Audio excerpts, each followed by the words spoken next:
ఇంట్లో ఉంటే ఎవరో ఒకరు వచ్చి పిలిచారు. "ఏమ్మా మీరు లోపలే ఉన్నారే? గురువుగారొచ్చారు. రండి బయటకొచ్చి పిలవండి ఆయన్ని" అని. ఓకే. అవునా! మా ఇంటికే గురువుగారొచ్చారు అని నేను బయటకొచ్చి తలుపు దగ్గర నిలబడ్డాను.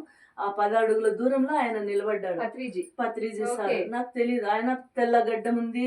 లాల్చి అది జుబ్బా వేశారు. ఆయన కొంచెం డ్రెస్ డిఫరెంట్ గదా! హ్మ్. అలా ఇవతలొకరు చెయ్యి పట్టుకున్నారు. ఆయన ఇలానే చూస్తా ఉన్నాడు. కళ్ళు పెద్దవి చేసి. నేను అలానే చూస్తున్నాను హ్మ్. అంతే.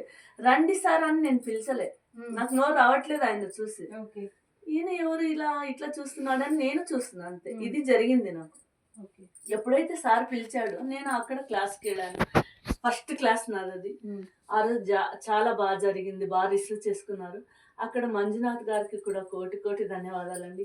ఎందుకంటే సార్‌ని దగ్గర నుంచి చూసే భాగ్యం నాకు కల్పించాడు. నాకు తమ్ముడనే అంటాను నేను. అది హ్మ్. పుట్టిల్లు అనుకుంటాను నేను. మేడం సారొస్తున్నారు ఉండండి ఇక్కడ అంటే ఎవరో మాస్టరు అనే అనుకున్నాను. అనుకున్నారు గానీ పత్రిజీ అనుకోలేదన్నమాట. అనుకోలే. ఓకే. తర్వాత మరుసటి రోజు ఉదయం కారు నుంచి దిగారు. ఆయన్ని చూస్తేనే నాకు కరెంట్ షాకు.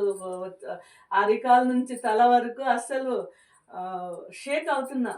ఆహ్, నాకు ఆ రోజు విజయం ధ్యానంలో కనబడింది. కనపడినాయన ఈయన. ఈయనే. హ్మ్. ఇలా గూడా జరుగుతుందా ధ్యానం అంటే ఓకే. అని నాకు అప్పటినుంచి స్టార్ట్ అయింది. ఈ క్షణం వరకు ధ్యానం అంటే మిరాకిలే. ఓకే. ప్రతిరోజు అద్భుతమే నాకు. అలా ఆ సార్‌ని చూస్తేనే ఫస్ట్ షేక్ హ్యాండ్ ఇచ్చాను. నిజంగా ఎంత పసిపాప చెయ్యి మాదిరుంది సార్‌ది. అప్పుడు ఆయన ఇంకా ఆశ్చర్యం ఏంటంటే, అలా దిగి షేక్ హ్యాండ్ ఇచ్చిన తర్వాత ఆయనతో పాటు ఆ పిరమిడ్‌లో గంటన్నర సేపు ధ్యానం చేస్తూ ఆయన ఇలా కూర్చున్నాడు. ఆయన పాదాలు పట్టుకొని కూర్చున్నాను. రెండే మాటలే నా మనసులో. మీ సేవా తత్వాన్ని ప్రసాదించండి. మీ ప్రేమ తత్వాన్ని